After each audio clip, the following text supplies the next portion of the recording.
welcome to All About Agatha, the podcast dedicated to reading and ranking every single mystery novel written by the Queen of Crime, Dame Agatha Christie. I'm Kemper Donovan. I'm Catherine Brobeck. And in this episode, we are reviewing a Miss Marple novel. We've got a late Marple on our hands here, folks. Oh my Catherine, gosh. Are you excited about I am excited, of course. I always love going a Marpling. And I know you do too at this point, course. Catherine.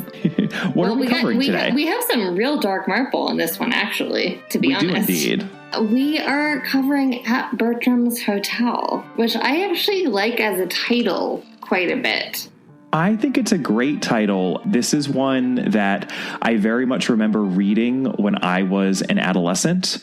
And I'm going to say up top that my impressions from long ago were not borne out by my reread in interesting ways. I'll just intrigue everyone up front with that. Let's mosey on over into the publication history of this novel. At Bertram's Hotel was first published on November 15th. Oh, so close, Catherine. I know. Gosh. So close to the best day of the year. In the year 1965, by, of course, Collins Crime Club in the UK. And then 1 year later, in 1966, by Dodd Mead in the US. That is what we have come to expect at this point. You know, just after talking about how the serializations were tapering off in later Christie's, I am, of course, proven wrong by this book, which was serialized both in the US and the UK. I'm happy to report. In the UK, it was published in Woman's Own between November and December of 1965, the year in which it was published in book form. And in the US, it was serialized from March to April of 1966 in Good Housekeeping. I will actually have a really fascinating tidbit about some notes that Good Housekeeping had on one of our characters when we get to it later in our discussion. So consider that yet another little bit of intrigue that I'm dangling here up top. Oh my gosh. I would have thought that you would have just shared that for us immediately. But I do like the suspense. You know, I think that we could use a little bit of suspense, actually, as we're reviewing this novel. So I'm just trying to inject a little bit of my own homespun intrigue and mystery here. Catherine Brobeck, tell us about the victim in At Bertram's Hotel. Well, we have Michael Gorman, who is the very fancy hotel doorman or commissaire at Bertram's Hotel, as the title would suggest. And he is shot whilst he is protecting the very young, beautiful Elvira Blake. We also arguably have some other victims because there are a whole lot of crimes happening in the background here. There's some sort of a criminal syndicate at play, a shadowy criminal syndicate. Is this sounding like we're in thriller land for Christie? If so, you would be correct in thinking that this is a very thrillerish Christie. In particular, there are some folks who were victimized on a very high-profile robbery on the Irish mail train. That is actually a direct reference to what many refer to as the Great Train Robbery of 1963, which we can talk a little bit about later. But Christie was unquestionably inspired by real-life events on that front. A contemporary reader would have gotten that reference right away. They are not murder victims, however. We really do only have one proper murder victim in this rather thrillerish novel of Agatha Christie's. So let's move right on to the suspects in that murder. First up, we have Canon Pennyfather, who is an elderly canon who is staying at Bertram's Hotel, a bit woolly-headed, it seems. One could say that, and even increasingly woolly-headed later. Indeed. And then we have Lady Sedgwick, Bess. She's an incredibly complicated, kind of exciting, kind of a glamorous world traveler who's been married 4 times. She's incredibly well known across Britain, and she's staying at Bertram, surprisingly. Next up, we have Elvira Blake, who is a lovely young woman who's staying at the hotel. She comes with a chaperone from the get-go. There's a lot of intrigue about her. And I will just note up top that I think many American readers probably read her name as Elvira, not to be confused with... Hello, darling. It's me again, yours truly, Elvira. That gal with the enormous... ratings. Well, that's our show. Gosh, what a wonderful host of classic horror movies, right? Absolutely. I mean, Elvira has filled many an interstitial moment, either teasers or commercial breaks for a horror movie that has aired on a cable channel of my childhood. And I think many Americans' childhoods. I always thought of Elvira as the bootleg Morticia Adams. Yes. Because Morticia is obviously so glam and wonderful and gorgeous and romantic and great in so many ways. And not to say that Elvira is not a lot of those things, but she's a little bit like the drag version of Morticia. I think of her as the punk rock version of Morticia. I think that's a kinder way of putting it. But yes, there are many ways, I think, to describe the contrast between Elvira and Morticia Adams. But I certainly pronounced this name as Elvira the first time I was reading it. And even this time, and it wasn't until we were watching the adaptations. And I now always really rely on the adaptations for pronunciation, knowing that we can so often be led astray while we're recording this very podcast. Looking at you, rat hole. Yep. And it was very, I was interested to note that she is referred to as Elvira in both of the adaptations, which we shall discuss later on in our episode. Who is our next suspect, Catherine? Colonel Luscombe, who's Elvira's guardian. There's not really that much to say about him unless you have more to say. I don't really. Not a whole lot. He's another one of these older avuncular military figures in Christie. Yep. Then we have Ladislas Malinowski, not avuncular whatsoever. No, very much a man about town. Yes, he is a very famous race car driver. And I mentioned again that the train robbery that is depicted in this book and referenced many a time has, this obvious real life reference to the Great Train Robbery of 1963, which was committed by a group of people, but one of them very infamously was a famous race car driver. So again, it would be very obvious, I think, to contemporary readers what Christie is doing here. And I think that when Ladislas Malinowski is introduced, many readers would be thinking about Roy James. Yeah, that makes sense. And I think that then the other suspect that we have, which is, I'm going to say, it's going to sound vaguely offensive, is a person known as Guido, who was Elvira's estranged romantic partner when she was studying abroad in Italy. Yes, not a fleshed out character in the book, let us say. He's really only referenced once, but given that, Elvira seems to have been the intended victim for the murder that happens, and when he's referenced, he sounds like someone who had some jealous feelings towards Elvira, I think we should absolutely put him on our list of suspects. All right, so let's talk a little bit about the world as it appears to be. And we've already mentioned this, but let's just again note up front, it is worth repeating that this is pretty much a thriller Christie. Unusually, this is a thriller Miss Marple story. And we've seen Christie, of course, write thrillers that are standalones. She has been doing that since the 20s, and she continued to do that a bit more sporadically throughout her career. We haven't even gotten to the last of those standalone thrillers, in fact. She occasionally did it with Poirot. And I think this is really the only, we certainly have some thrillerish elements in other Miss Marples, but this is the only true thriller in which Miss Marple is featured. And it is an odd pairing. I think there's a reason why we only have one Miss Marple thriller. It's already an odd pairing with Poirot, and I think it's even more awkward, quite honestly, with Miss Marple. I did not remember any of that awkwardness from my initial reading of this book, and that's what really surprised me in my reread. So I suppose I've already spoiled the suspense on that point. But yeah, when we're talking about the puzzle mystery of this book, it is actually extremely simple and straightforward and slight.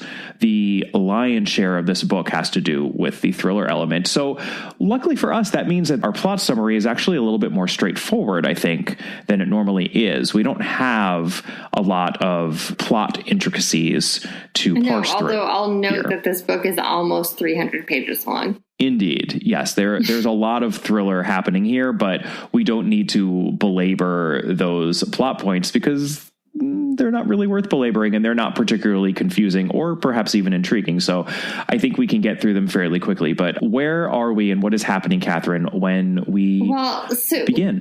We do have an exciting scenario presented up front because Miss Marple has been given a 2-week vacay courtesy of, wait for it, Joan West. Joan West, nay Joyce Lampriere. right. Lots of name changes there. Raymond's painterly wife, although it's one of actually the better lines in the book, is that Miss Marple didn't particularly like her paintings because they were very modern. And then there's like a very quick note that says that she was considered old guard by the younger people because at this point, Joan West is relatively old too. But Joan really wanted to do like a nice thing for Miss Marple, and she wanted her to go to Bournemouth. And she thought it would just be like a really nice thing after Miss Marple had such a nice time in the Caribbean. Right, because that went so well. Despite that murder thing, it went great. So, she wants her to go to Bournemouth, but Miss Marple's like, actually, what I really do want to do is I would like to go to London, and I want to stay in a particular hotel. And what hotel does Miss Marple suggest she wants to go to? Well, that would be Bertram's hotel, of course. And, we're lingering, I think, a little bit on the beginning of the book because, quite honestly, that is by far the best part of the book. And as is the case with so many Miss Marple novels, it just has a fantastic opening. Mm-hmm. And Christie really sets the scene expertly and I think quite masterfully. And I'm just going to read out a tiny bit from, this is the very first page where we're just placed in Bertram's hotel, and it really does leap off the page. If you turn off an unpretentious street from the park and turn left and right once or twice, you will find yourself in a quiet street with Bertram's hotel on the right-hand side. Bertram's hotel has been there a long time. During the war, houses were demolished on the right of it and a little farther down on the left of it, but Bertram's itself remained unscathed. Naturally, it could not escape being, as house agents would say, scratched, bruised, and marked, but by the expenditure of only a reasonable amount of money, it was restored to its original condition. By 1955, it looked precisely as it had looked in 1939, dignified, unostentatious, and quietly expensive. Such was Bertram's, patronized over a long stretch of years by the higher echelons of the clergy, dowager ladies of the aristocracy up from the country, girls on their way home for the holidays from expensive finishing schools. And then we get this little parenthetical quotation, so few places where a girl can stay alone in London, but of course it is quite all right at Bertram's. We have stayed there for years. And it goes on from there, but she's immediately conjuring up this grand, but quietly grand, elegantly grand, old-fashioned, wonderful hotel where Miss Marple is staying because she, of course, remembered staying there as a child. And this is an extremely nostalgic book for Miss Marple. There's a lot of Miss Marple sitting and thinking, as there is in many of the Miss Marple novels, but particularly in this one, there's not a whole lot for her to do.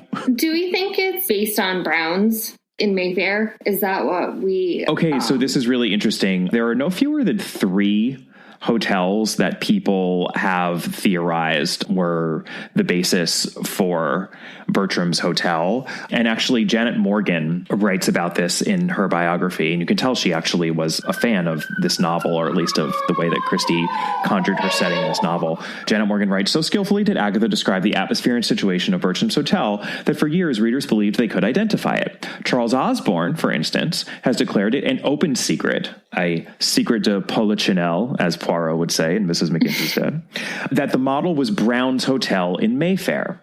In fact, insofar as there was a model, it was Fleming's Hotel. Before the book was sent to Collins, Cork and Agatha, that would be Edmund Cork, her longtime agent, Cork and Agatha between them ensured that any similarities were blurred. And then she has a quote from a letter that Edmund Cork sent to Agatha. I have altered Crescent Street to Square Street, Cork told Agatha, and together they changed the name of the manager from Capello, too similar to Minetta, who was the real proprietor. There was another reader, which is Dorothy Olding, and she's the one who took over for Christie's longtime U.S. agent Harold Ober, who passed away in 1959, and she had theorized that it was Connaught's Hotel. I'm sure I'm mispronouncing that. But the experts, and by experts I mean Janet Morgan and Laura Thompson, and John Curran, I believe, as well, seem pretty convinced that it's Fleming's Hotel. And I looked it up, and much like the Coral Reef Hotel in Barbados, Fleming's is still open. Fleming's Mayfair, as it's called now, it's been open since 1851. It's located at numbers 7 through 12 Half Moon Street in, of course, the Mayfair district of London. And hey, you could book a room now if you want. Right. Okay. So she's staying there, but the hotel's an oddball, right? It's described as an oddball. Yeah, I mean, what's weird about it is that it seems not to have changed. And like many a Miss Marple novel within Christie's later career, the novel is preoccupied with how the times have changed.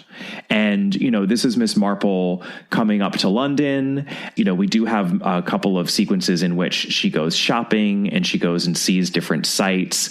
And they're delightful because they involve Miss Marple, but they often involve her musing on how different things are. And she even mentions the fact that, you know, change has come to St. Mary Mead, which we've seen in recent novels. And the odd thing is that this hotel has been refurbished so that it looks exactly the same as it did when she was there as a girl, but behind the scenes, much is different in both, I think, practical and nefarious ways. And Christie's very upfront with that from the get-go. I mean, she says, of course, there's central heating. There's even a television that's tucked away for the Americans. I remember that detail from reading it when I was 12 or 13. I was like, Americans need their TV.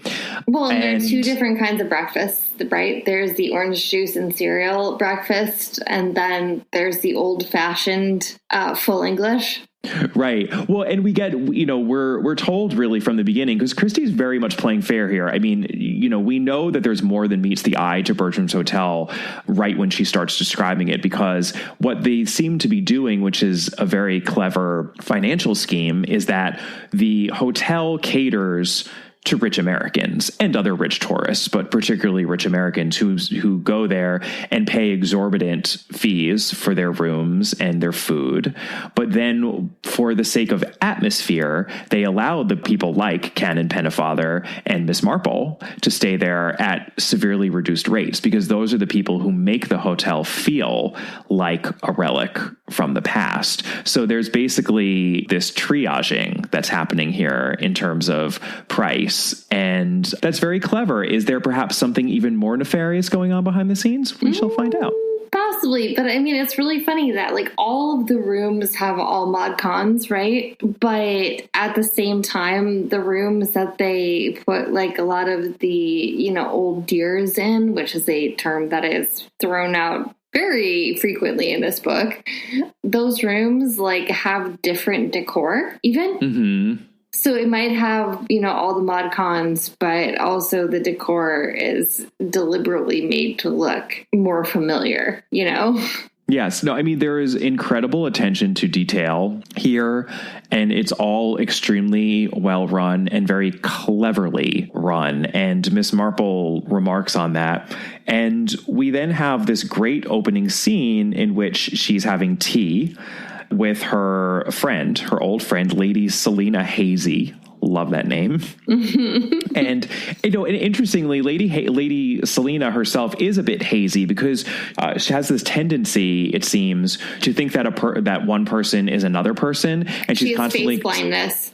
Yeah, she's constantly going being like, oh, you're so-and-so, right? And they're like, no. And it's remarked on, and I would just say let's keep that in the back of our heads as we get to our resolution, because I think it's actually one of the cleverest elements of this book that Lady Selina's would-be face blindness actually figures into the solving of the mystery, or at least the solving of the intrigue as to the criminal enterprise. I found that very satisfying. So they are having a good gossip, and they note the presence of Lady Sedgwick. This would be Bess Sedgwick, who's really pretty young and glamorous. She's not, you know, she's like early 40s, it seems. She's not an old dear, and she's not a rich tourist. You know, she's someone who would seem to know better. She is rich.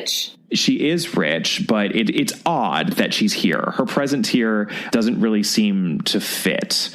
Subsequently, they note the presence of the lovely young Elvira Blake, who comes, with a chaperone, a sort of dowdy chaperone, and then also her guardian, the aforementioned Colonel Luscombe.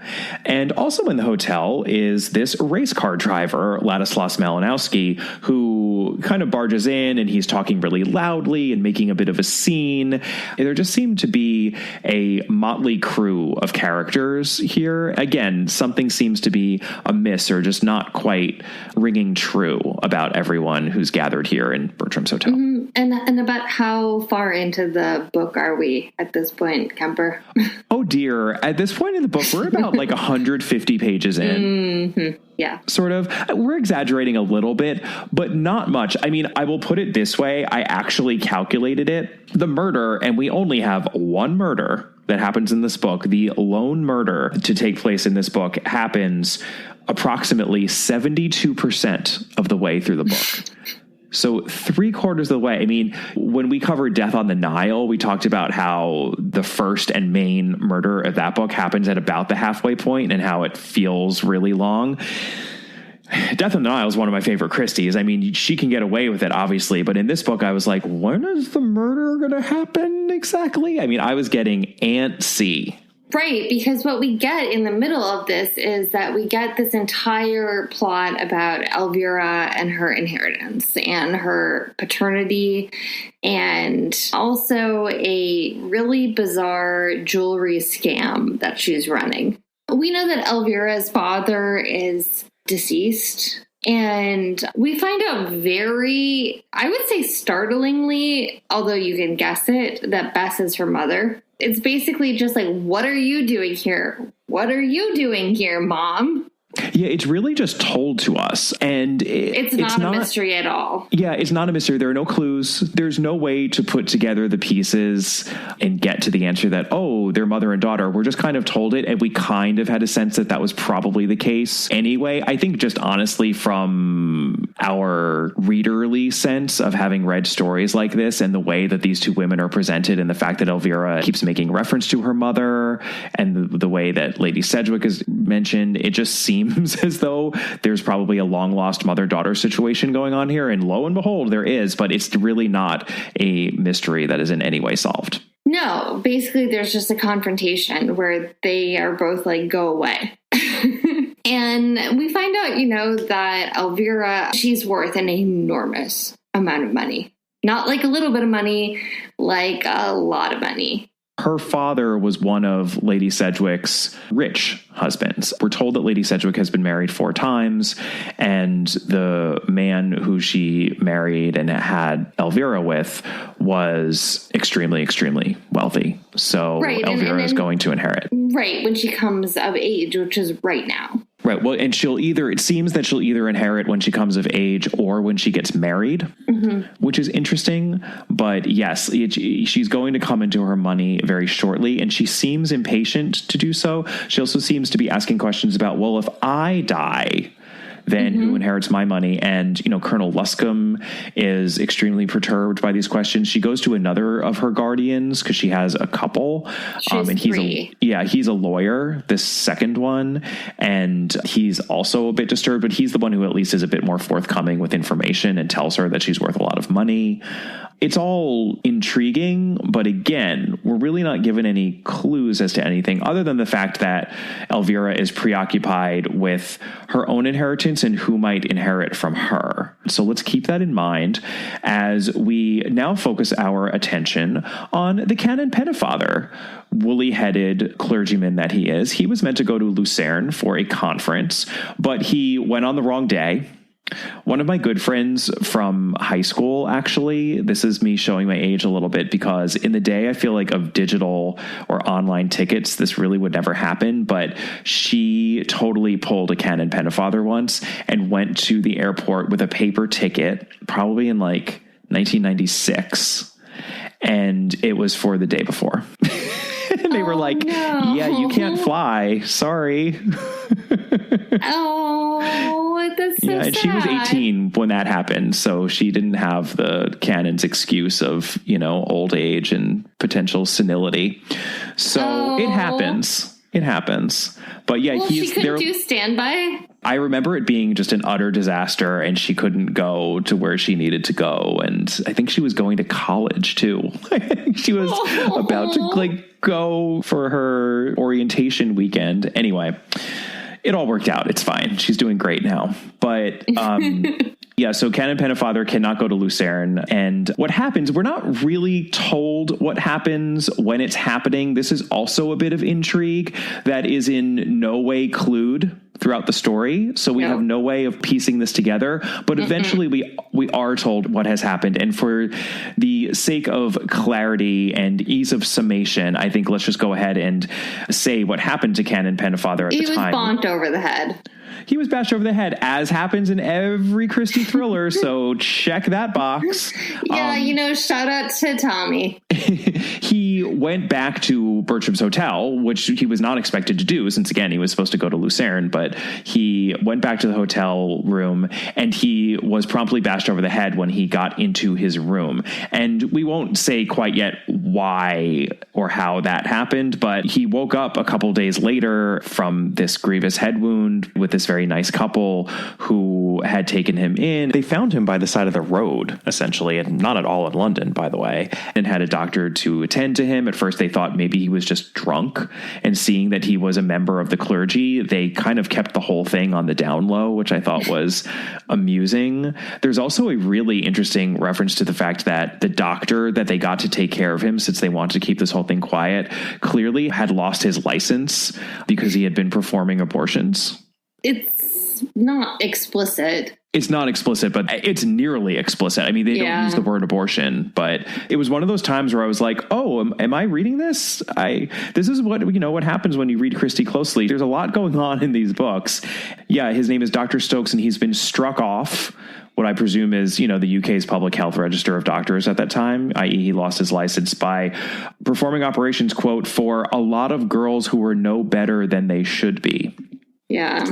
We know what that is. So I thought that was interesting, but, and also, a little bit a relic of its time. Let's not forget this was published in 1965. So let's just go ahead also and say what happened when he did enter his room at Bertram's hotel. We have a doppelganger. We have a doppelganger situation here. The reason he was so startled and the reason why he had to be bashed over his head is that he was confronted with a man who looked exactly like him. That's right. There was an actor who was being employed to ape his mannerisms and, wear glasses like him and inhabit his doddering presence. And that is going to tie into this whole underlying criminal enterprise.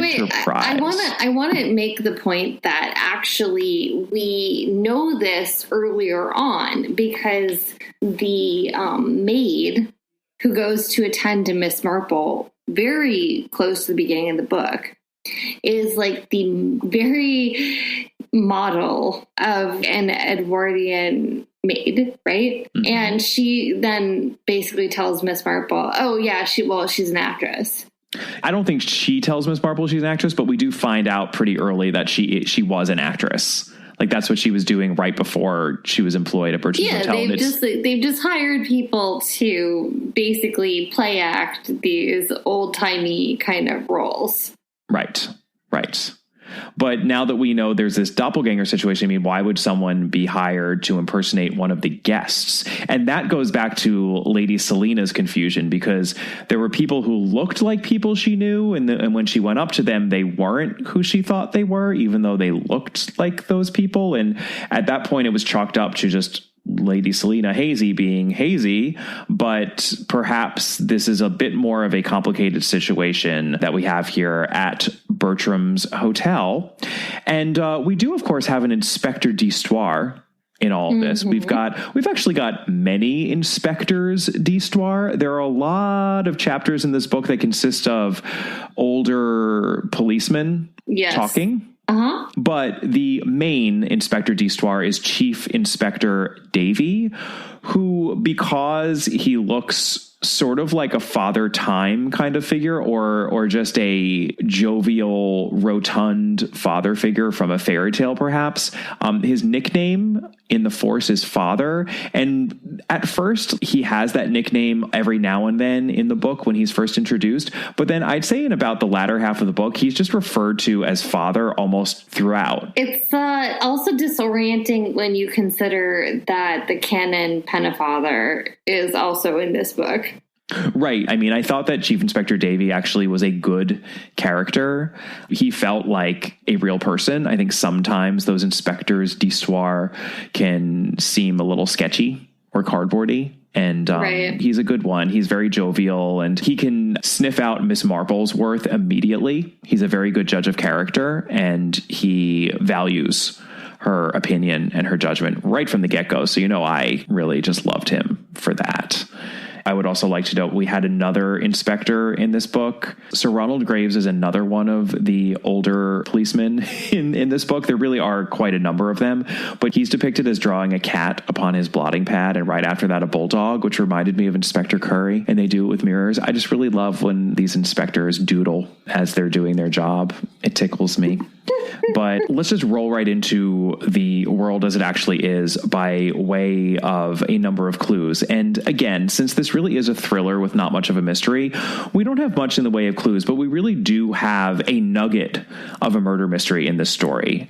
And there are a couple of clues that will help get us to a solution of that murder mystery. Because after all of this kind of thrillerish intrigue that's happening here and all this muddle that Chief Inspector Davy is trying to get through with Miss Marple's help, we have this incident that happens, and it literally happens when Chief Inspector Davy and Miss Marple are talking in the lobby of Bertram's hotel, and they hear a gunshot. And what we find out is that Mickey Gorman, this commissaire of Bertram's hotel, he's the doorman, he seems to have run out into the street to protect Elvira Blake because someone was shooting at her. There were two gunshots, and he seems to have begun to run toward her after the first gunshot. And the second gunshot tragically hit Mickey Gorman, and he was killed. So he seems to have been killed in the act of protecting Elvira Blake. And I guess he was just that good of a doorman, or maybe there was something else going on here, and it's more complicated than that. And that's our murder mystery that we have to solve. So, Catherine Brobeck, what is our first clue here to the solving of this murder mystery? Well, I mean, we talked about it already, but, Elvira keeps asking about her inheritance status. And we've seen this time and time again in early Christie, middle Christie, late Christie. If you bring up an inheritance, even glancingly, let alone over and over again, Kemper, I think it might be important. Do you think? I think so. Yeah, so Elvira's inheritance questions must have something to do with the shooting that happens at Bertram's hotel and in Mickey Gorman's murder. Yeah, and that actually leads us quite nicely into clue number 2, which is a fake out as to intended victim. You love this one. I know. You just wanted this clue, Kemper, because, you love this clue. I love this clue because this is actually a specific example of the more general flip it and reverse it clue. Mm-hmm. And you know how I love the flip it and reverse it clue. I know that you do. Come on, is it worth it? Let me work it.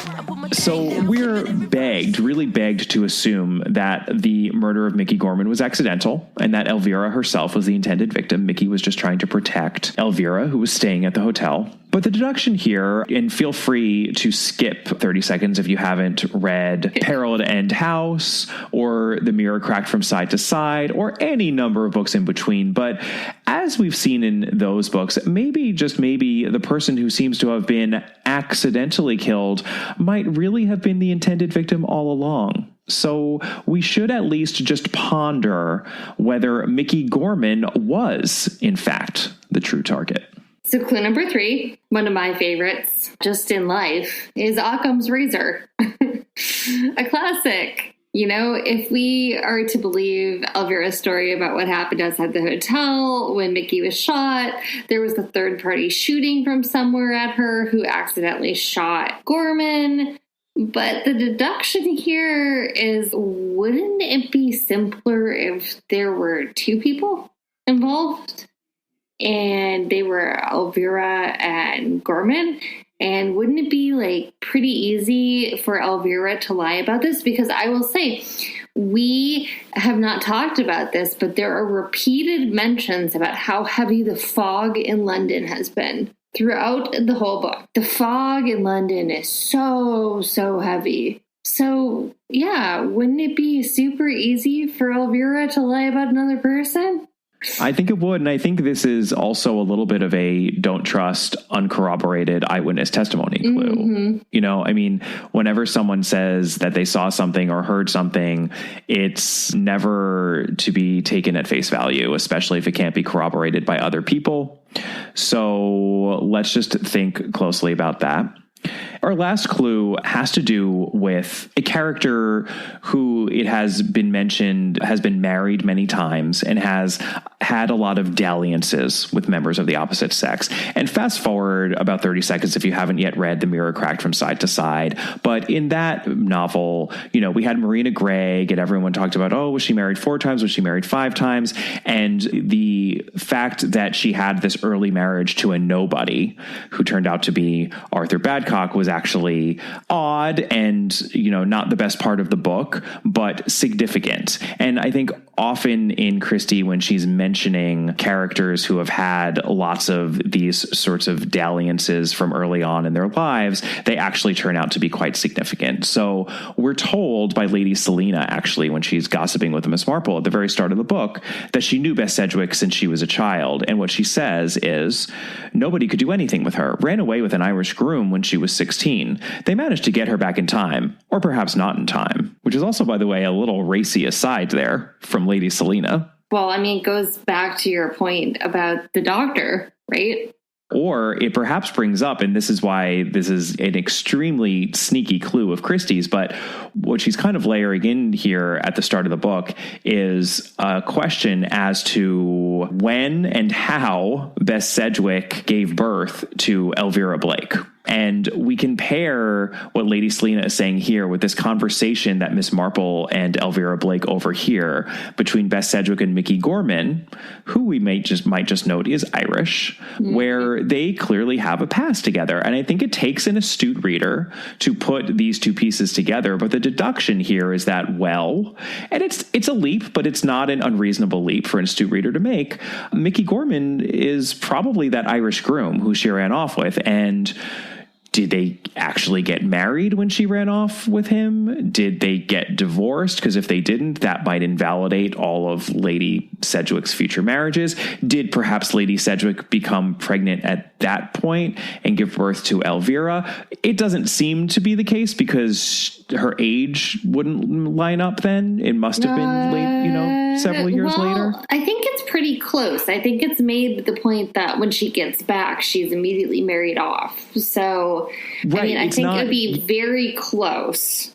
And Lady Sedgwick's age is vague.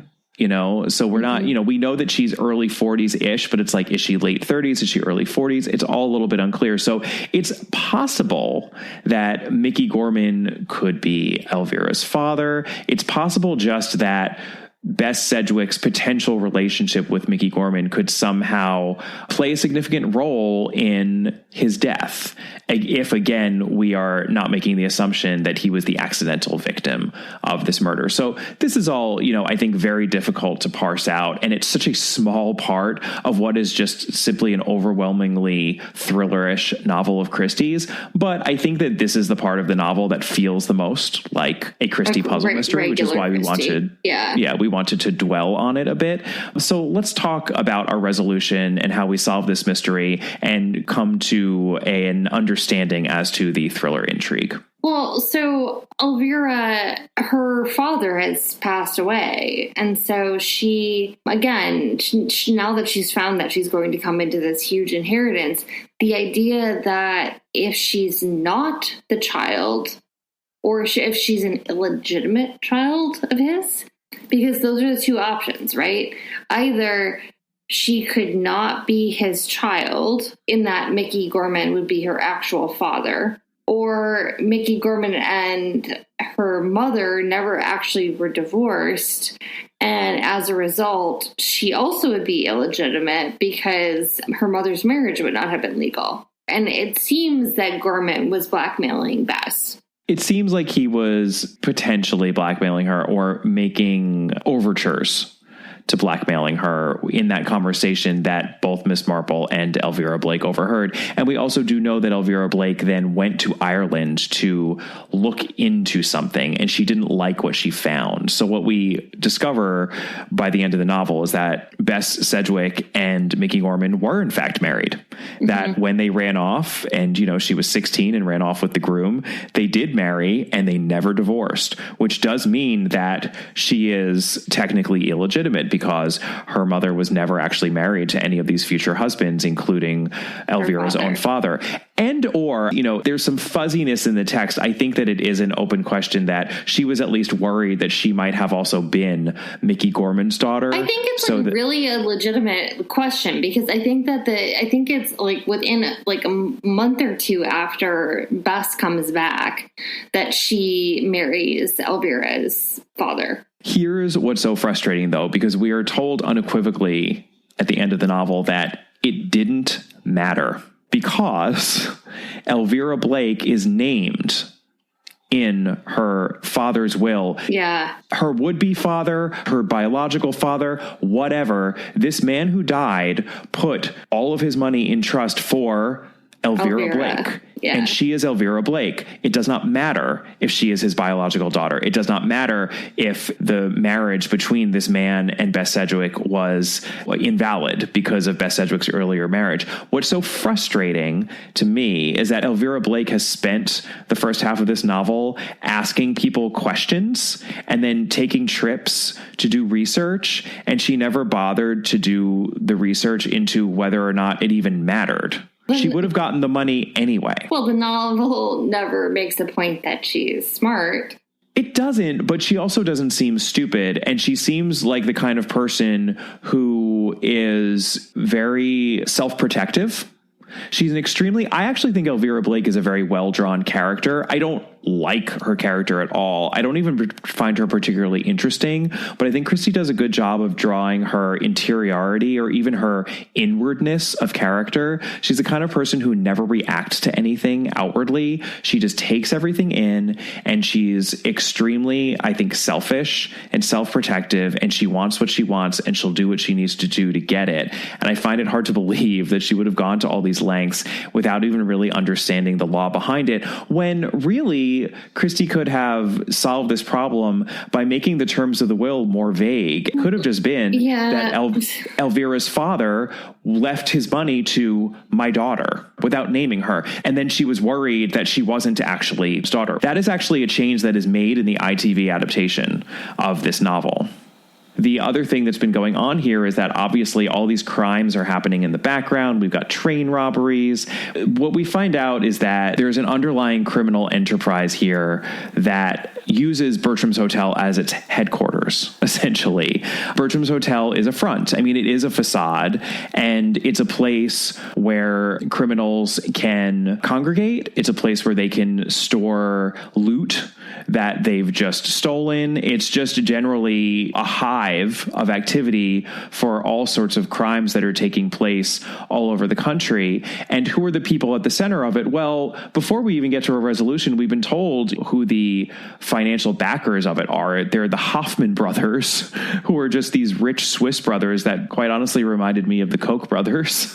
But the people who are involved in the day-to-day are the manager, essentially, of Bertram's Hotel, who is, Mr. Humphreys, who we see several times, and he's this jovial seeming man. All of the people who work at Bertram's Hotel to varying, extents are involved in it. Miss Gorringe, who's the receptionist, Henry, who's the seemingly perfect butler who serves the tea just like a butler would have in 1915. All of these people who look a little bit like other people who Lady Selina might know. It's because they're doing impersonations and then showing up at train robberies and other places. And, when someone says, hey, didn't I see maybe Canon Pennefather on that that train where there was the big robbery, the Irish train robbery.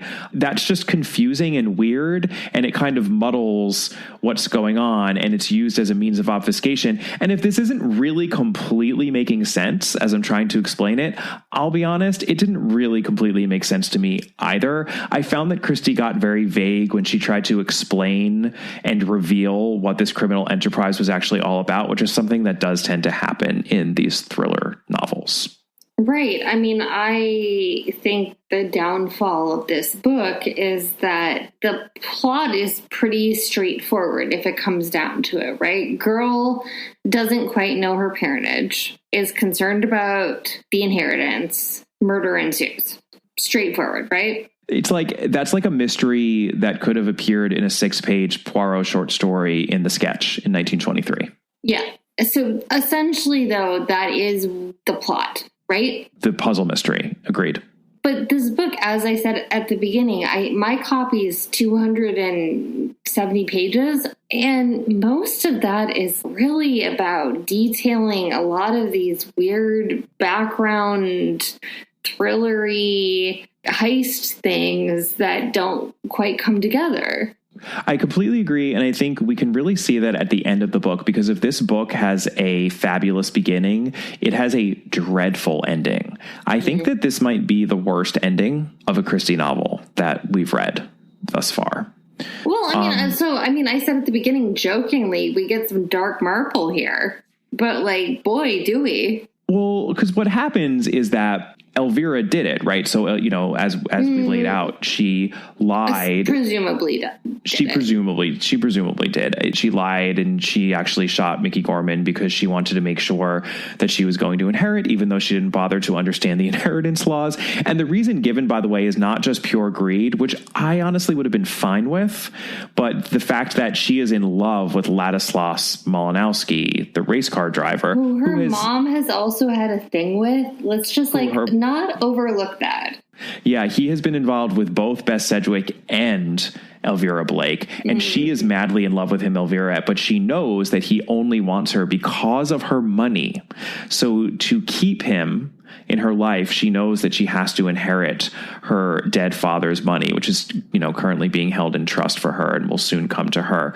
So that's why she kills Mickey Gorman. And that's fine. If things had ended there, maybe fine. But then we have to wrap up this whole criminal enterprise. And I mentioned, yes, we have these two Swiss brothers who are the financial backers. We have the people who work at Bertram's hotel with varying degrees of knowledge as to the criminality that's at play here. I don't think that the maid, who is a former actress, is up to much, but she certainly isn't completely who she says she is. And, going on up to Mr. Humphreys, who is very much aware of everything that's happening. So there's that. But the true criminal mastermind at the center of it all, because it's referenced many a time, and this is a thriller where there has to be the unmasking of a criminal mastermind. The brain at the center of all of this activity is none other than Bess Sedgwick. She is doing it for kicks because she's done so many other things. She leads such an adventurous life, and she found this fun. She's not doing it for the money at all. She's just doing it because she thinks it's amusing. All these crimes where no violence has really happened because, again, the only murder that happens here is the murder of Mickey Gorman. These are robberies. They're heists, frolicsome, you could call them, unless you were the people who were being stolen from. But she's been at the center of it all. And at the end of the novel, she's confronted by Chief Inspector Davy and Miss Marple, and she admits to it, but she also admits to killing Mickey Gorman.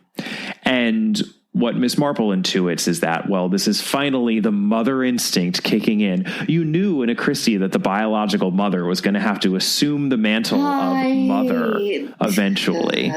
Yeah. And she takes the rap for Elvira, for her daughter. And she says, to Miss Marple, "You're my witness. You see, I did this." And then she literally says, "Catch me if you can." And it's written in italics. And from that point on, we have about 6 pages until the end of the novel. And it essentially consists of Bess Sedgwick shimmying up a drain pipe, running across a roof, jumping into one of these fast cars that, you know, she and Ladislas and various people have been parking and driving around the hotel throughout the novel. Yeah. And crashing it and dying. Yeah. And Miss Marple and Chief Inspector Davy are kind of just like sitting there, and I imagine them like wincing at loud noises as this is going on. And then their whole reaction is like, well, you know, she didn't actually kill him. Right. So this whole thing happens, right? And like the only plot that's actually like the interesting plot or the point of the book is summed up by Miss Marple being like, you know that she didn't. And Chief Inspector Davy being like, yes, I will have my vengeance. Well, they bring Elvira in, and they're basically like, well, here's what happened. Mm-hmm. They're like, your mother's dead. Yeah. She confessed to killing Mickey Gorman. Do you have anything to add? And she's like, nope. And she turns and walks out of the room. And then these are the final lines of the book. Well, said Miss Marple, are you going to let her get away with it? There was a pause. Then Father brought down his fist with a crash on the table. No, he roared. No, by God, I'm not.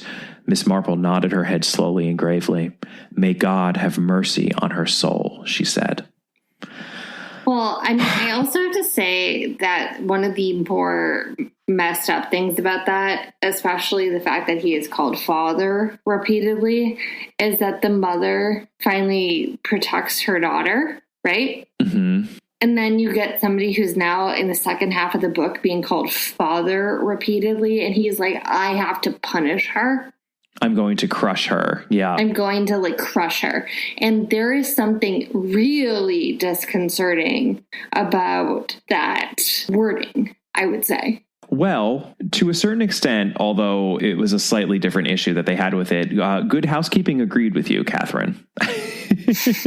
Because this is really interesting, but Good Housekeeping basically asked, as a condition of serializing this novel, whether Christie could amend the text so that Elvira as a character seemed, quote, salvageable.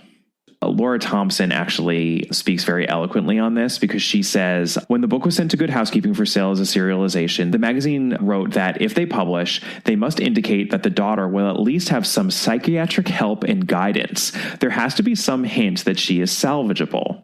What Thompson says after this quote is, here was where Agatha and the Modern Sensibility parted company. Not in her preference for Earl Grey over Coca-Cola, but in her willingness to see the truth about human nature.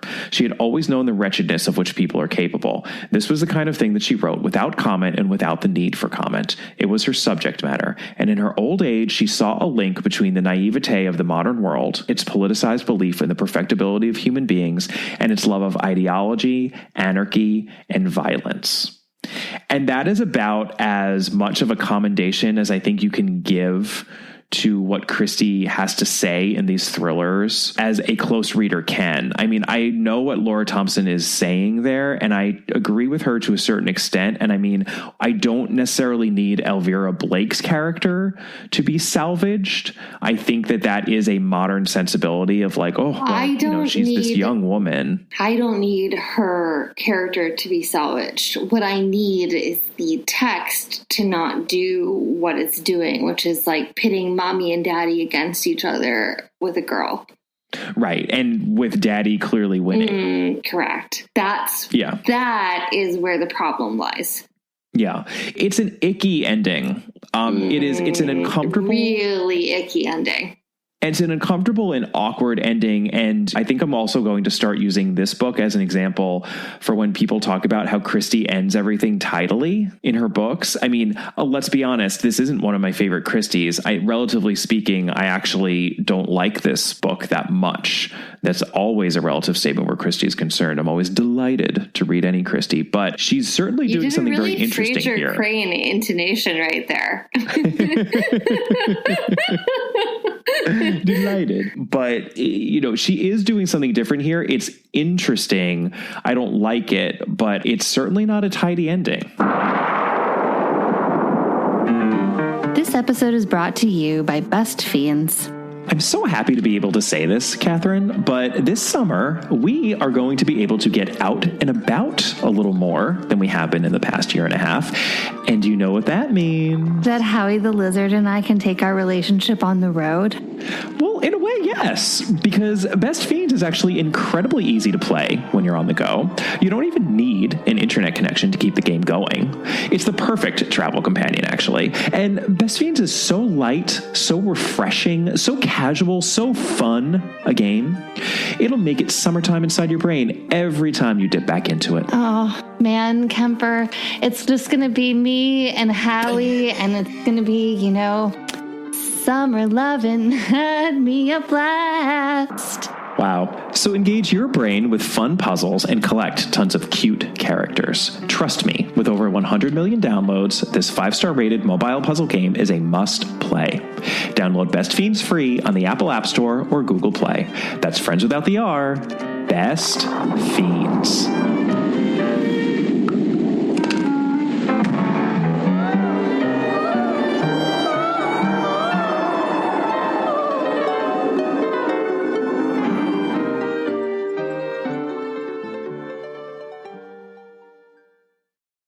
It's a really vindictive ending. It's basically like Miss Marple telling Daddy to go punish the bad girl. Yeah. And Elvira Blake is portrayed as really a soulless person. She truly has no soul. There's an emptiness to her. And even on the second to last page, what Miss Marple says about her is the children of Lucifer are often beautiful. And as we know, they flourish like the green bay tree. And I have to say, I agree with you on the ickiness of that portrayal, especially where it ends up as to mommy versus daddy. But I think that she is a powerful character, actually, and neither of the adaptations of this novel comes close to capturing Elvira Blake, because that emptiness and that soullessness and that inwardness to her of how she sort of just takes everything in. She's almost like a spider who takes everything in, and then when she realizes what she needs, she kind of lashes out and gets what she wants. And of course, she just takes in the information that her mother died for her and assumed her guilt and says, okay. Here's what I would say about this character is it's not like Christie hasn't done a character like this previously.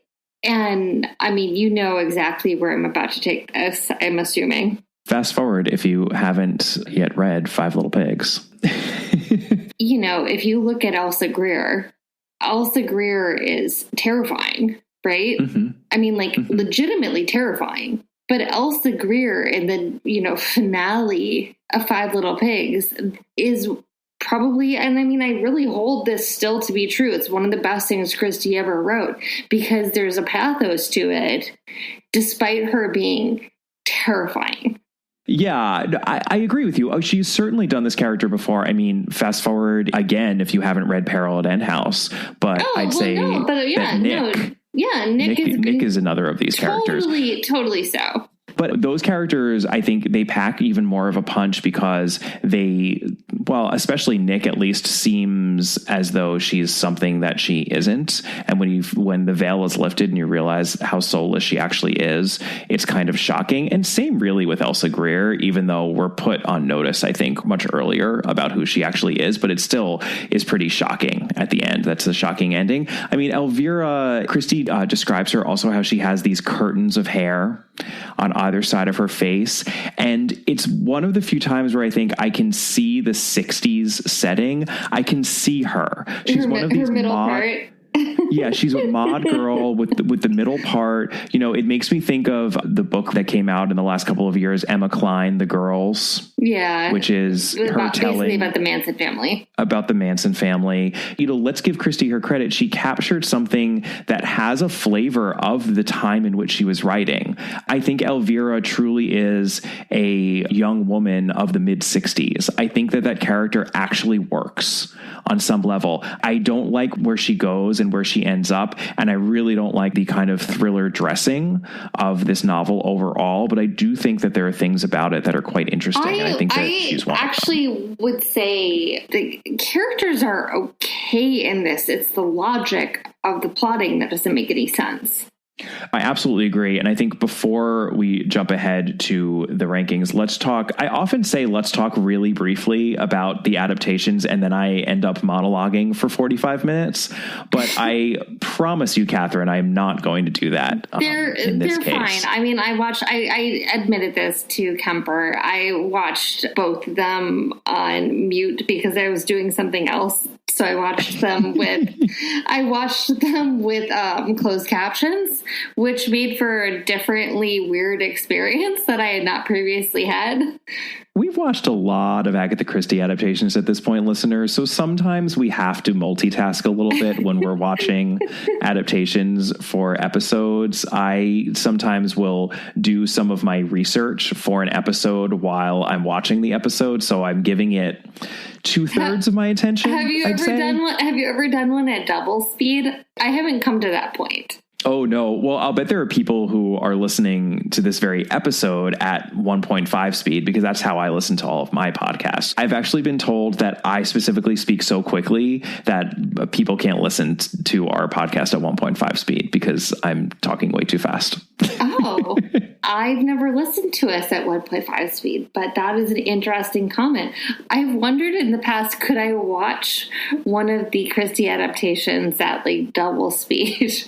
I think I tried to do that early on, and I just couldn't do it. Yeah, I'm not good at it. I don't do podcasts like that. I'm sorry. Like, folks, like, I listen to everything at regular speed, and it's kind of embarrassing to admit because, like, everybody seems to be, like, really cool who's like, I listen to everything at 1.5 or 2 times, and I'm like, not me, sorry. I don't know how people do the 2 times. I do the 1.5. I'm not proud of it, but I will say this, that it ruins you for regular speed. Because if I ever slow the podcast I listen to down to regular speed, it sounds like they're talking like this. And I'm like, oh my God, what's happened to me? This is how they actually speak.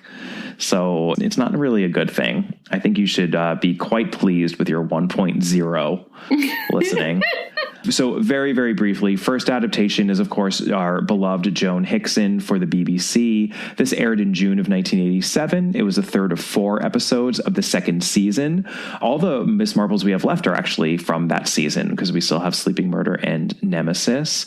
And, I will say that we've been complaining a lot about production value, especially as to period setting in some of those later TV specials of the Joan Hickson Miss Marple series. But given that this is the second season, I thought it was pretty lavish. There are a lot of impressive tracking shots in the hotel lobby going from the front desk up to the stairs. You can tell that they built out an impressive set for this. So I just want to give them props for that. And then I just have to mention, I have this intense sense memory of when the actress playing Bess Sedgwick, her name is Caroline Blakiston, when she bites into the donut that she eats at the tea at Bertram's Hotel in the beginning of this episode, she laughs for something like 2 full minutes, which is clever because it's very distracting. And this is where Lady Selena is giving out that crucial information about her early dalliances with an Irish groom. But it is insane. Scrumptious. Now that's what I call a real donut. Madame? Extraordinary girl. I've known her since she was a child, and no one could handle her then. She ran off with one of the grooms when she was only 16. No, they managed to buy him off and marry her safely off to old Coniston. Awful old rip, but dotty about her. That didn't last. Then she married an American yacht owner, divorced within a year. Then she upped and offed with Johnny Sedgwick. I suppose that might have stuck if he hadn't broken his neck steeplechasing. Oh, yes, of course. And since then? Oh, one loses count. Thank you. I don't think she's ever married again. But there's always someone. She's the sort of woman who always needs a man. Oh, I don't think so. No. I would have said that men were more of an adventure to her than a need. And what brings you up to town, Selina? And I remember that so clearly, and I often don't remember sequences from the adaptations, but I thought that was worth mentioning. It does it in the book, by the way. Really odd in the book, because it makes like such a specific point about it. In detail. No, she does. Yeah, she bites into the donut and she's laughing and laughing about it. Covering her face. And even there's a moment when Father, Chief Inspector Davy, bites into a muffin and the butter dribbles down his chin. It's like, we get it. Like, the food is lavish, but it's a little gross. Like, people just have food all over their face. I know. It's really, really weird. It makes sense in the adaptation because it's made such a point of in the book. Well, that's what I was going to say. I mean, Caroline Blakiston's performance as Bess Sedgwick is insane. She seems like a lunatic, especially for the Joan Hickson series, because it's such a generally staged series, but it is totally faithful to the book. I mean, she shimmies up a drain pipe at the end and she runs across a roof. And when she says, "Catch me if you can," you're just like, well, what am I watching right now? But it's the book. And the jelly donut thing is just, I mean, she's laughing like Cruella de Vil. Like, it's crazy. To me, it actually highlights, I think, the insanity, the lunacy of the book. Not necessarily a good way for the book, but it is a memorable adaptation. I will give it that. And then let's just also mention the second adaptation of this novel, which of course is a part of the ITV Agatha Christie's Marple series. This aired in September of 2007 as the first episode of season/series 3. So we have Geraldine McEwen, who plays Miss Marple.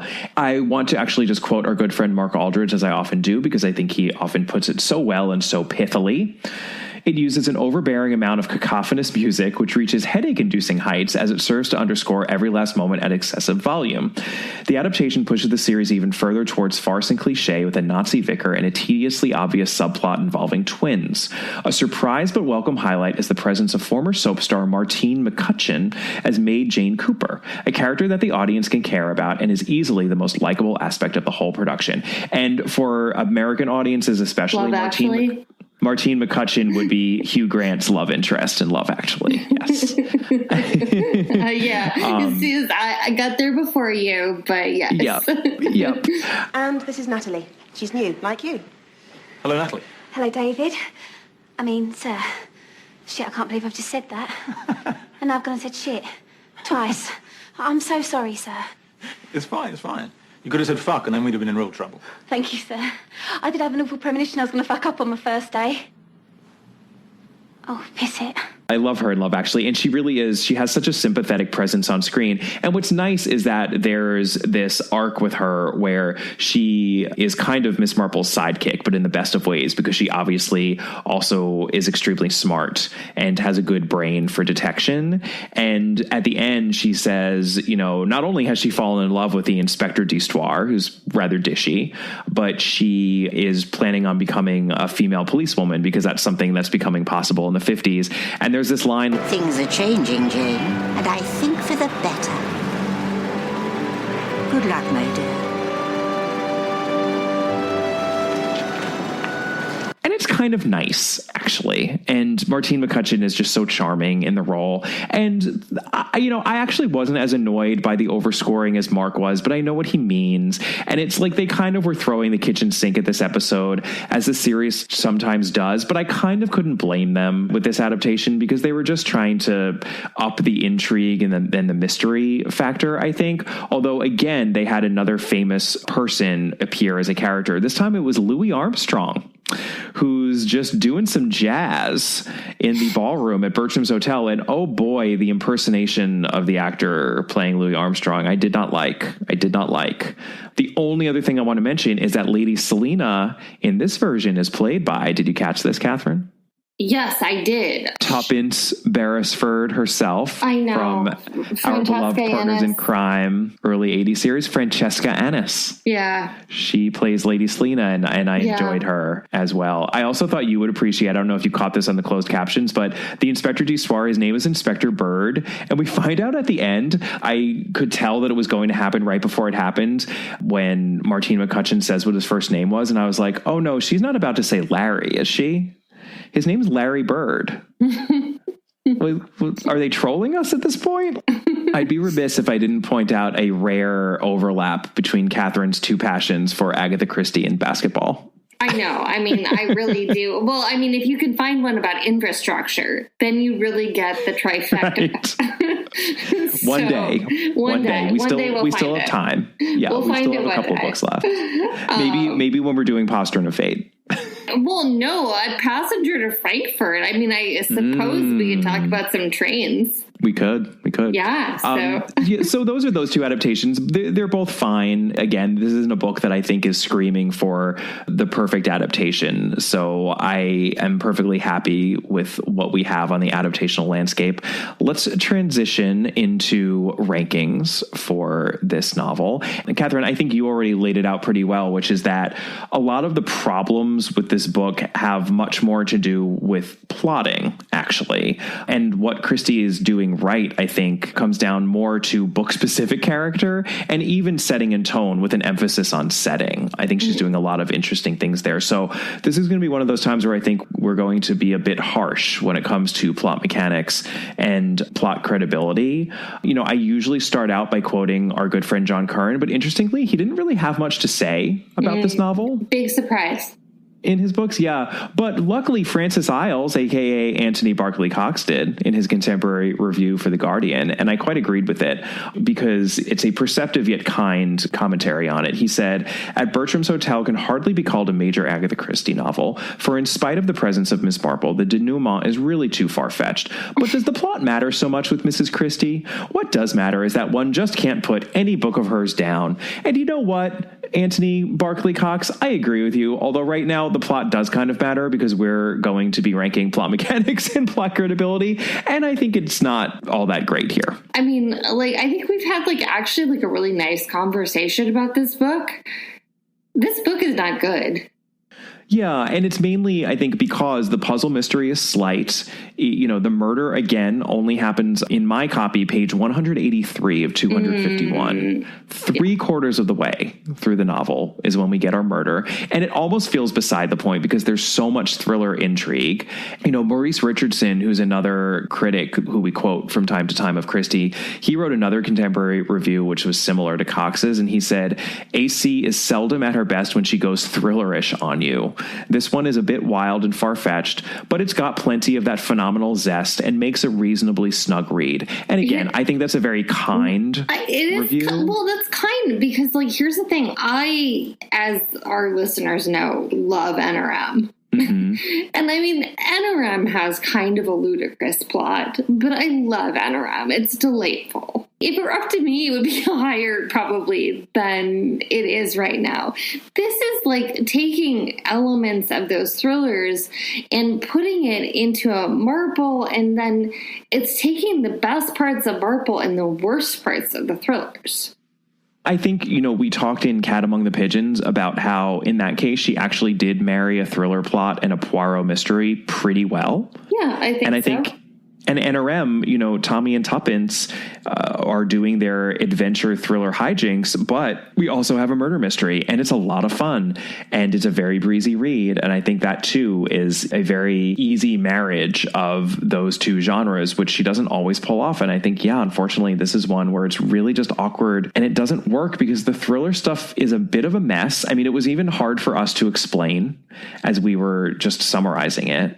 Yeah, because it's complicated, just because it doesn't make sense. It's just, it's dare I say, hazy, Right. I mean, I think that we should say to people that we had a section in this that we were trying to talk about the jewelry hijinks, and we just kind of gave up on it because we were like, you know what? It has no relevance to the final solution, and it's so bewildering reading it that it's a waste of time to talk about it. And I think that you really find that with a huge chunk of the book. Kemper said this earlier, but you could basically put a lot of what the actual mystery plot is into a short story. And the filler of it, some of it is charmingly delightful because, it's a Christie. We love Christie. We have not been doing this for 5 years because we don't love Christie. And some of her writing in it is really good, but the plot just doesn't work. Yeah, it's interesting. One of the few things John Curran did say about it was by way of a connection he made among Murder on the Orient Express, The Hollow, and this novel. He said that they were all built on a similar foundation. Fast forward, if you haven't read Murder on the Orient Express or The Hollow. I believe what he means by that is the notion that kind of everyone kind of did it. There's no kind of where the concept is applied in the Murder on the Orient Express, which is why that novel is so brilliant. Absolutely everyone absolutely did do it. We do have a little bit more fuzziness built into that concept in The Hollow, which is a brilliant novel, one of our favorite novels. And I think that he's right that it is built on a similar foundation, but by comparing it to those two novels, it really puts this novel in stark contrast to those superlative Christies. It's just not up to the same standard. Do you know what the really weird thing is I remembered liking this as a kid. I did too. This is really one of the first times, I think, where my impression of it that I had from my decades earlier read was very different from my impression after rereading it. I've had books, that I've read for this podcast where I've said, ooh, yeah, I think this one is going to be a little bit rough. And then it does turn out to be rough in a certain way, or I'll be pleasantly surprised and it's actually better because I have this increased understanding for Christie, given what we're doing here and how closely we're reading. It's very unusual for it to be in the opposite direction, for me to think, oh yeah, this one's pretty fun. I remember really loving this one. And then to read it and think, ooh, this is kind of a mess. Yeah, I mean, I think we're going pretty low on both mechanics and credibility, aren't we? Yeah, on credibility, what I would say substantively is I really do, again, have a hard time believing that Elvira Blake went to all the lengths she did, but didn't do her research on the law. That really bothers me. And that ludicrous somebody ending, went to law school. that ludicrous ending with Lady Sedgwick shimmying up the drain pipe and Miss Marple and Chief Inspector Davy, I don't believe it. I actually don't believe it. And I know we do often have these outlandish action sequences at the end of Miss Marple's, because Miss Marple's often require that proof that comes from springing a trap, right? Which is really what's happening here. So I don't mind an outlandish action sequence as long as I can believe that it would happen. But there's no real trap. I mean, she's not really springing a trap here either. She's really not. They're just confronting her, and then Lady Sedgwick is doing what she does because she wants to protect her daughter. It's just, it's the flattest version of the Miss Marple pattern that I think we've been confronted with thus far, and I just didn't really believe it. And just the criminal enterprise in general, too. I mean, whenever Christie gets specific about how they do what they're doing, at one point she talks about how Ladislas Malinowski, who, is obviously involved with this criminal gang since he's involved with Bess Sedgwick and he's just a ne'er-do-well. The license plate for his car is Fan 2266. And then they notice that at the scene of various crimes, the same car has appeared, but with license plate numbers like Fan 2299 and Fan 3366. That's not exactly criminal mastermind plot. That to me does not sound like it's coming from the brain of a criminal mastermind, which is what we're supposed to believe Bess Sedgwick is. Without mentioning names, I will say that in the last few years, we've had a lot of cases of public recordings of people trying to commit giant crimes where they have just said the quiet part out loud. So I don't know that is actually discrediting here. It's just for the thriller, which so often hangs on the notion that there's this super smart, super powerful force at work behind the scenes. And Christie's even lampooned herself by having Ariadne Oliver talk about how deflating the ends of these thrillers are. She knows that, there's a weakness inherent in the reveal. I certainly didn't feel like she handled that issue any better in this very thrillerish novel than she did 50 years earlier, 40 years earlier in the 20s. I guess I would argue that there's no point in it being in there. That is the single worst part about this, is that when you're reading it, you're like, why is most of this in here? Just write a book about this girl and her inheritance. Right. It's funny. I think we had the same critique when it came to the clocks. recently, where there was another, fast forward if you haven't read The Clocks yet, but there was another inheritance scheme nugget buried within that book, and then a whole lot of other nonsense. And we were like, just broaden that part of it out so that you can really make, and it seems like she would have done that if it had been an earlier or a mid-career book.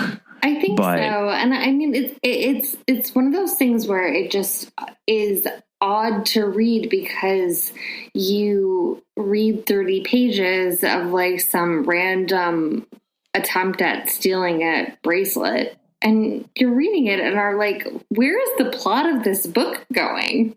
I had a very disjointed reading this book. I'll admit I was in the middle of moving, preparing for a move, and then actually performing the move while I was reading this book. So it wasn't the best conditions for reading a breezy mystery, but I didn't find it breezy. And I actually had to read it in many pieces. And I often found myself almost confused while I was reading it. Exactly your impression, Catherine, where I was like, why is this happening right now? And how does it relate to anything? And then ultimately it didn't really. And, again, this is all relatively speaking. It's a Christie. I'm always happy when I'm reading a Christie, but not one of the best. So I think that we were coming down on 4s.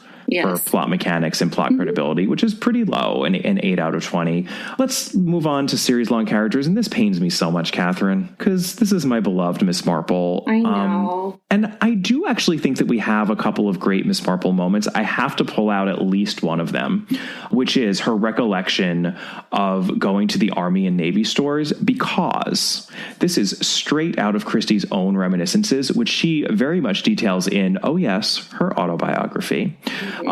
She talks about how she would go to the Army and Navy stores with her 2 grandmothers, her Auntie Granny and Granny B, and how they regarded it as, quote, the hub of the universe. And I just want to read out the section from the book itself because it's so charming, and it basically is like reading her autobiography. Miss Marple cast her thoughts back to Aunt Helen, seeking out her own special man in the grocery department, settling herself comfortably in a chair, wearing a bonnet and what she always called her black poplin mantle. Then there would ensue a long hour with nobody in a hurry, and Aunt Helen thinking of every conceivable grocery that could be purchased and stored up for future use. Having had a thoroughly pleasant morning, Aunt Helen would say in the playful manner of those times, "And how would a little girl feel about some luncheon?" After that, they bought half a pound of coffee creams and went to a matinee in a 4-wheeler. That sounds absolutely lovely, and I just want to compare that to what Janet Morgan has to say about Christie's own experience, which was as follows. On Sunday, the grandmothers would discuss and settle the week's dealings at the Army and Navy stores, where they had accounts and where, during the course of the week, Granny B would make small purchases and take repairs for Auntie Granny, who, Agatha suspected, discreetly added a small present of cash when reimbursing her sister. Her Auntie Granny was the one who had a lot more money, and that would be her way of kind of supporting her sister without her sister having to lose face. Yeah, of course. There's no embarrassment there. Yeah, that's charming, and that's just drawn directly from Christie's experience. And there's also, just one other thing I had to pull out, which is this note about Miss Marple's activities in London, because this really made me laugh.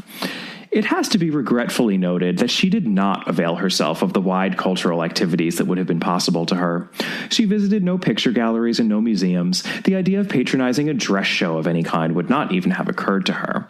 And then a little later on, rather shamefacedly, she paid a visit to Madame Tussaud's, a well-remembered delight of her childhood. I love that Miss Marple's going to the wax museum, but she's like, the museums, pass. I know.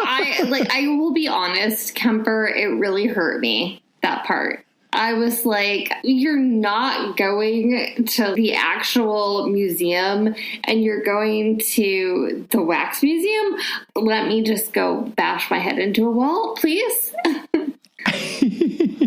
I thought it was charming. Miss Marple keeps it real. And we also have her, again, talking about the past and how, you can't really step back into the past, which is, similar to what happens in A Murder is Announced. The idea that the times are changing really is central to the solving of the mystery. I think it's really poignant when she says stuff like, it seemed wonderful at first, unchanged, like stepping back into the past. She's talking about Bertram's Hotel, to the part of the past that one had loved and enjoyed. But of course, it wasn't really like that. I learned what I suppose I really knew already, that one can never go back, that one should not ever try to go back, that the essence of life is going forward. Life is really a one-way street, isn't it? Wise words, Miss Marple. Yeah, except she went to Bertram's hotel, so she's sort of contradicting herself, right? Well, she went to Bertram's hotel because she went there as a girl, but she wasn't expecting it to be the same. I think she was probably expecting to have a nice holiday of grumbling to herself about all the ways in which it's changed and how it was better when she was a little girl. And then she was shocked to see, oh my God, this is unnatural. You know, that is the true brilliance of the book. You know, Laura Thompson talks about this at great length.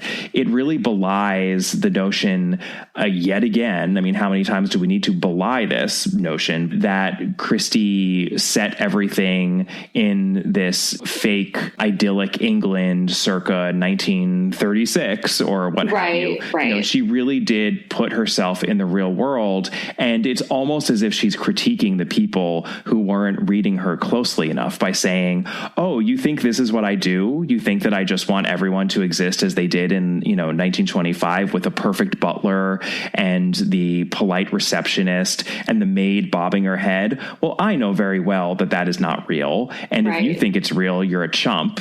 And guess what? This is actually all relating to the great train robbery from 2 years ago. I know exactly what's going on. And I've also got at the heart of it a murderer who could fit right into the Manson family.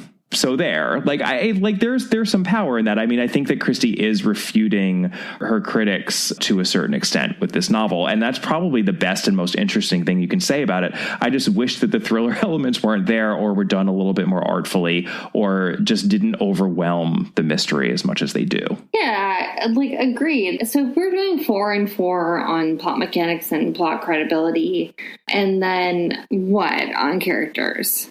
So I think on series long characters, we, though, unfortunately need to be somewhat low because even though we have all those wonderful Miss Marple moments, I mean, I think this is just such an awkward Miss Marple novel and she doesn't do a whole lot. She even, by the way, leaves Bertram's hotel and she has to come back. To bring her back. And that's actually where I do want to bring up maybe the best Dark Marple moment in the novel, Catherine. I know you cherish these moments. Yes. Because when Chief Inspector Davy, father, asks Miss Marple to go back to Bertram's hotel, she asks why. And he replies, the official reply is, because the police think you can assist them in their inquiries. And then Miss Marple replies, that sounds familiar, but surely rather sinister. So often the prelude to an arrest, is it not?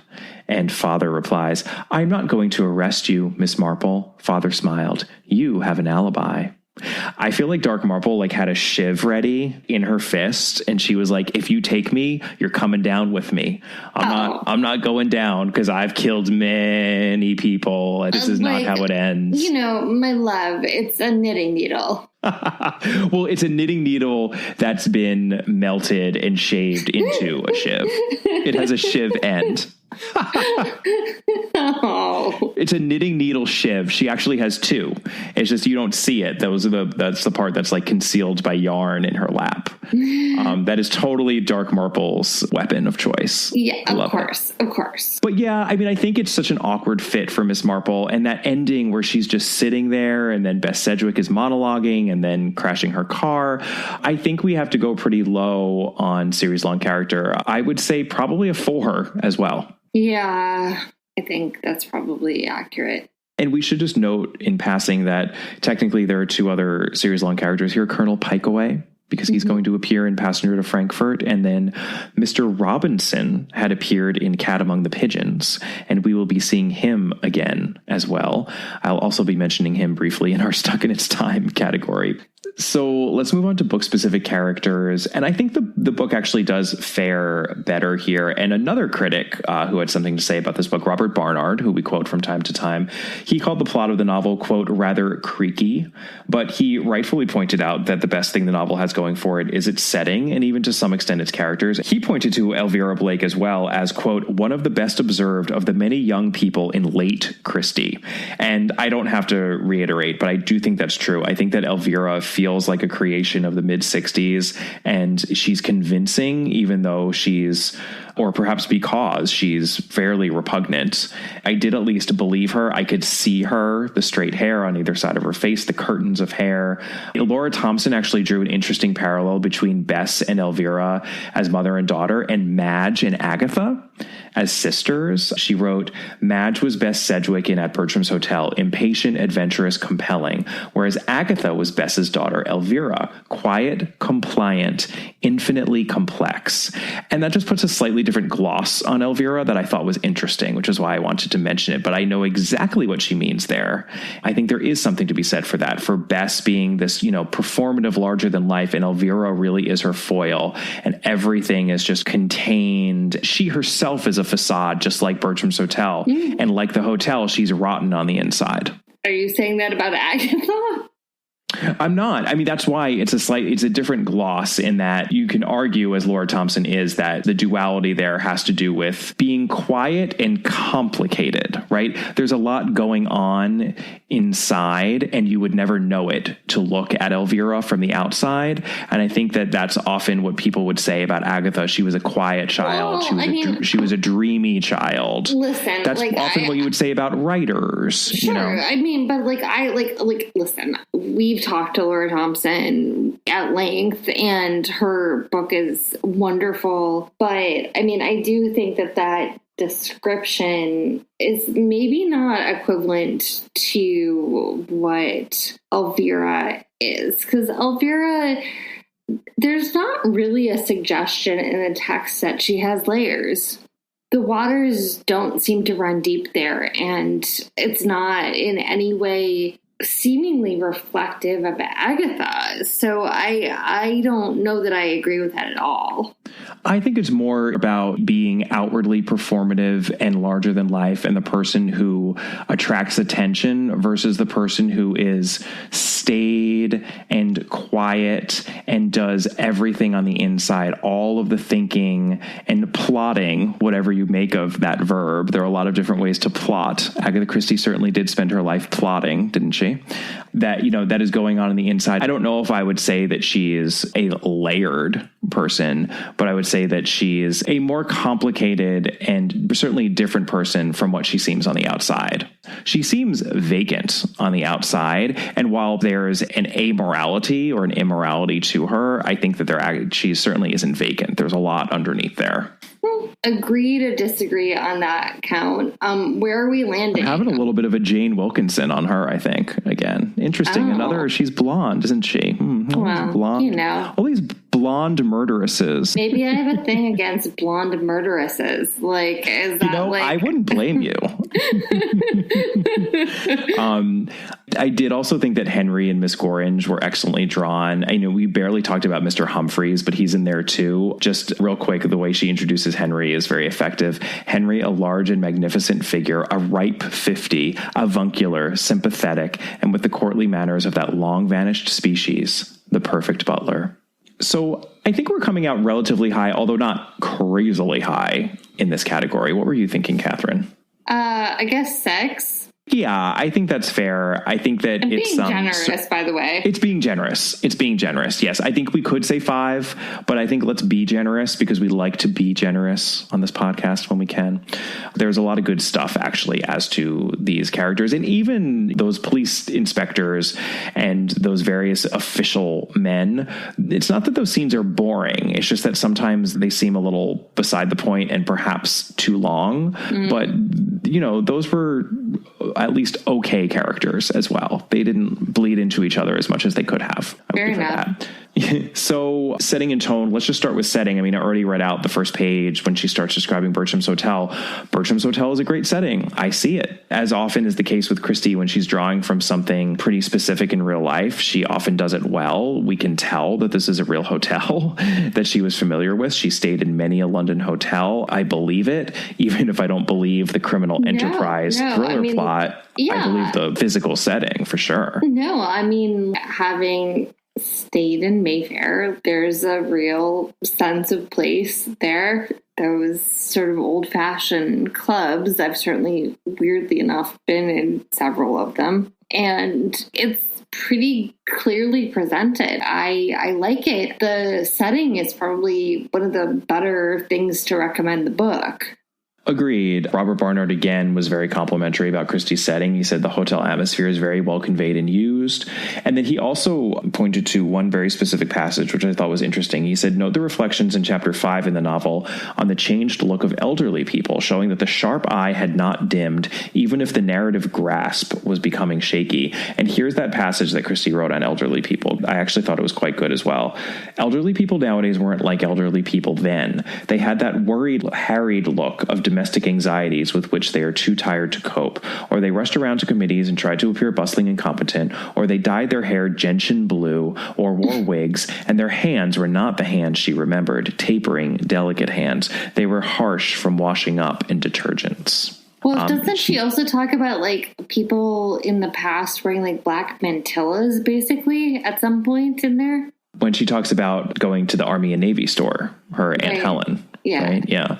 Again, anything having to do with Miss Marple and her reminiscences of the past or her musings on the present is fantastic and well rendered. And all those early scenes of Miss Marple at Bertram's Hotel really work. And it's called At Bertram's Hotel. So she's setting the bar high. And the hotel's really good. It's the strongest thing in the book by far.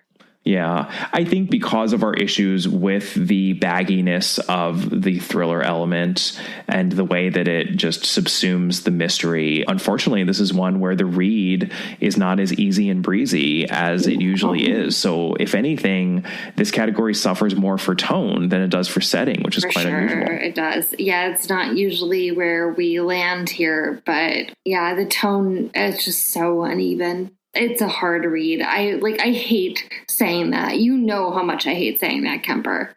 I know you do. The only thing I want to say before we rank it is that I mentioned this train robbery that Christie was referring to, which contemporary readers definitely would have picked up on. And I think that too goes to setting a bit and helps ground and contextualize the thriller element. So just to give it its due, because maybe it wouldn't have been quite as muddily confusing as we find it in 2021 to a reader in 1965.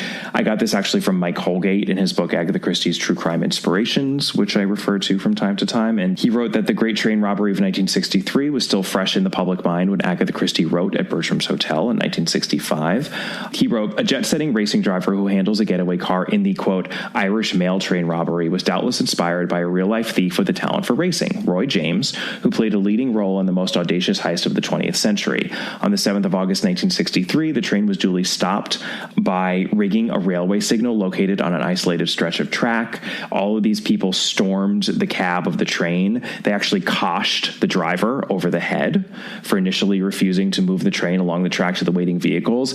Because this was real life and not a fun hijinks-laden thriller, that poor man actually suffered some permanent brain damage from being coshed over the head. No. Yeah, which is awful. And then Holgate goes on to explain that Roy James had a career as a race car driver before this, and he regularly took part in heists to supplement his income. So he himself was sort of an outrageous, high-profile character a la Bess Sedgwick. And then after this train robbery that happened in August of 1963, he actually went into hiding. He was not caught until December of that year, after failing to make his escape with a, oh yes, rooftop dash and a daring 30-foot leap to the ground where the police were waiting to apprehend him.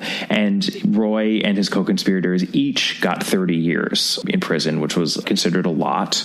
He would be the first train robber to be released on parole in 1975, only to discover that a friend he had entrusted with his share of the money had spent it all while he was in prison. And you know what? I say serves him right.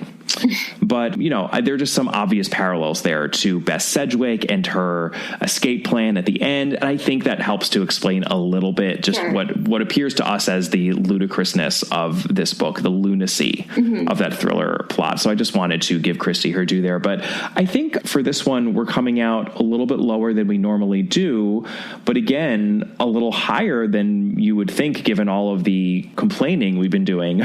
So what are we coming out at, Kemper?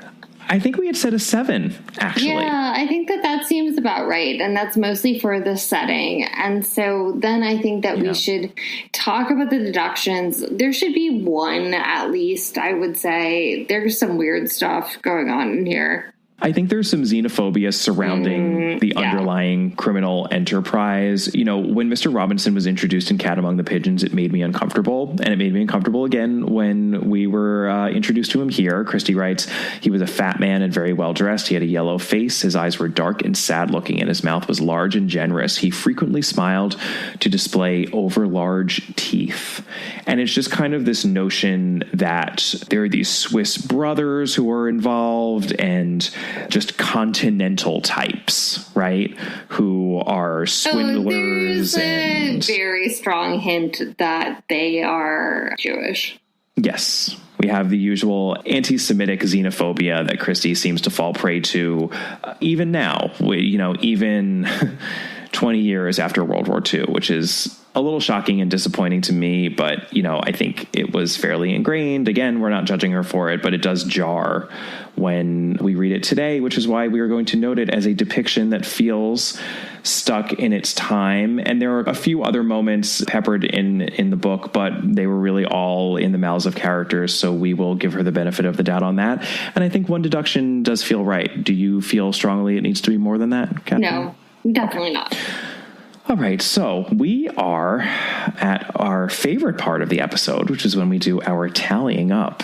So at Bertram's Hotel, we have a 4 plus 4 plus 4 plus 6 plus 7 minus 1 for a grand total of 24 points, putting at Bertram's Hotel in a big old tie.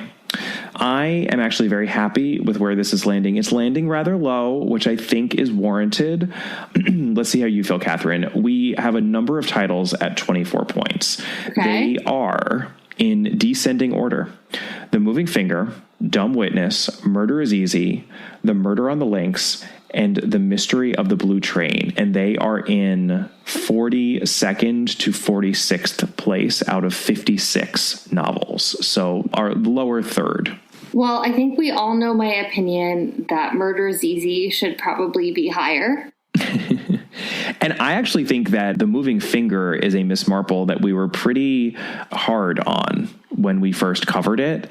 And I think that The Moving Finger should probably be a little bit higher than it is now. Although I'm happy that, should we put at Bertram's Hotel somewhere in the middle or even toward the end of these novels that rank at 24 points, this is going to be the lowest ranked Miss Marple novel. And I think that makes sense. I'm not agreeing to put it above Murder is Easy, so it's going below that. Good. Okay. No, and I wouldn't want to do that either. I mean, I certainly think that The Moving Finger, Dumb Witness, and Murder is Easy are better Christie novels by a long shot. So at Bertram's Hotel. I think that it's a little bit of a toss-up as to The Murder on the Links and The Mystery of the Blue Train. Actually, it's not a toss-up as to The Mystery of the Blue Train. At Bertram's Hotel is better than The Mystery of the Blue Train. I will always keep The Mystery of the Blue Train low solely because Agatha didn't like it. Mm-hmm. And it's weird, which is not a bad thing necessarily, but no, that goes low. So the question is, do you put it above or below Murder on the Links? That is the real question. I tend to think above. Yeah, I think you're probably right. Although I say that slightly reluctantly, but I think you're probably right. Yeah. Okay.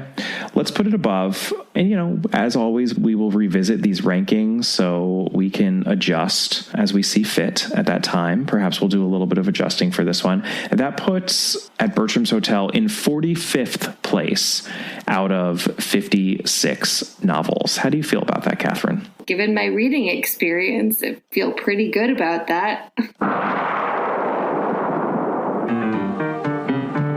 I do too. I also really like the fact that you are committed to keeping The Mystery of the Blue Train low out of loyalty to Dame Agatha. Mm-hmm. So that is at Bertram's Hotel, a Miss Marple that we didn't enjoy as much as I think we were expecting to, unfortunately. No, I thought we were going to like it a lot more. I was actually looking forward to it as a kind of like sad thing cover.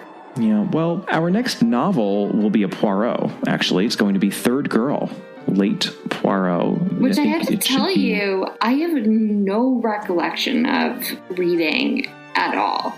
I don't either. I vaguely remember what the puzzle mystery is about, but I couldn't tell you a single character name other than Hercule Poirot. And yeah, it's going to feel like an almost fresh read, I think, which is always exciting. I know, can be interesting. So that'll be our next novel episode, but we will be doing a short story, actually, for our next episode. It's going to be a Poirot short story. It is The Cornish Mystery. You know I love a good Poirot short story. I know you do. And you know what? Last time I was foolish enough just to say, based on its placement in my omnibus, that it was going to be a late Poirot, because this is almost halfway within the table of contents of Poirot stories that Christie wrote. It's the 22nd of 51, and yet it was first published in The Sketch in 1923. Yes.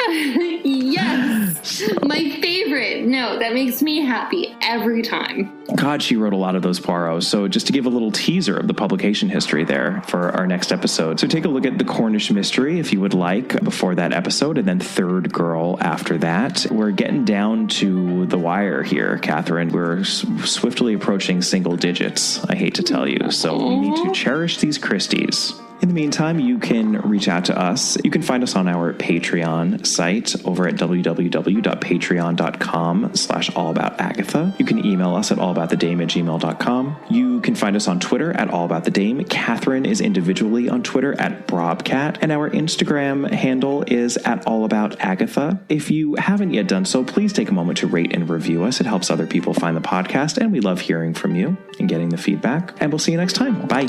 Bye.